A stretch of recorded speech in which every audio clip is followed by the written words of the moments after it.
Baby, ganito ka kumain tuwing gabi, kailangan mong magpigil. Okay lang ako. Yan ang masamang ugali mo. Pagod na ako. Magsisimula akong kumain ng tama bukas, promise. Tignan mo sarili mo. Nagluto ako para sa iyo. Pinaghirapan ko yon. Tatayo ka lang dyan na may hawak na pizza, parang wala akong kwenta. Strawberry! Pagod na ako. Pagod na ako. Bukas ka na. Palagi ka bang nag-e-ehersisyo ng ganito kaaga? O swerte lang ako ngayong umaga? Hindi siya nag-late ng ganito dati. Pero bahala na.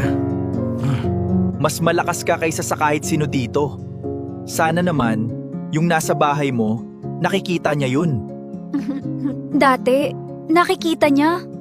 Parang nakalimutan na niya. Huwag kang mag-alala.